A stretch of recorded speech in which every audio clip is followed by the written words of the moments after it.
का मिशन स्पार्टैक्स, जिसके लॉन्च होते ही इन देशों की लिस्ट में शामिल हुआ भारत। इसरो ने एक बार फिर लंबी छलांग लगाई है। इसरो ने अपने नए मिशन PSLV रॉकेट के जरिए किए जाने वाले अपने स्पेस डॉकिंग एक्सपेरिमेंट को सफलतापूर्वक लॉन्च कर दिया है।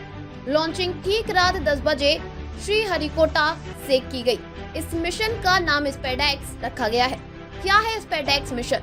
इसरो ने स्पेसएक्स मिशन के तहत 229 टन वजन की PSLV रॉकेट से 2 छोटे उपग्रहों को प्रक्षेपित किया है। यह उपग्रह 470 किलोमीटर की ऊंचाई पर डॉकिंग और अनडॉकिंग करेंगे। अंतरिक्ष की दुनिया में अपने बूते डॉकिंग अनडॉकिंग की तकनीक को अंजाम देने में सिर्फ रूस, अमेरिका और चीन को ही महारत हासिल है। अब भारत भी इस ग्रुप में शामिल होने की तैयारी में है।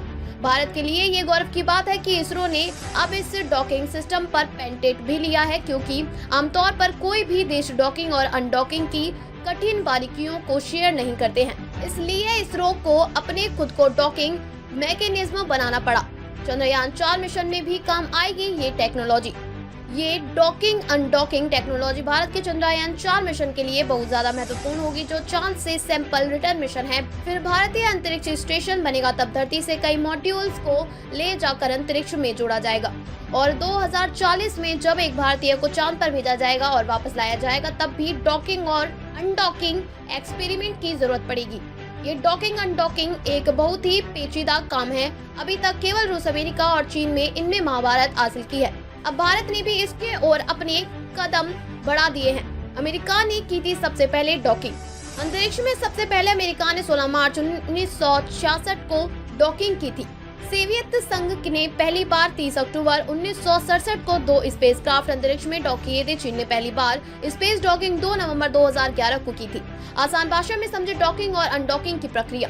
इस मिशन में 2 स्पेसक्राफ्ट शामिल किए गए हैं। एक का नाम है टारगेट यानी लक्ष्य, वहीं दूसरे का नाम है चेजर यानी पीछा करने वाला। दोनों का वजन 220 किलोग्राम है। PSLV C60 रॉकेट से 470 किलोमीटर की ऊंचाई पर दोनों स्पेसक्राफ्ट अलग दिशाओं में लॉन्च किए जाएंगे। इस दौरान टारगेट और चेजर की रफ्तार 28,800 किलोमीटर प्रति घंटा तक पहुंच जाएगी। लॉन्च के करीब 10 दिन बाद डॉकिंग प्रक्रिया शुरू होगी, यानी टारगेट और चेजर को आपस में जोड़ा जाएगा।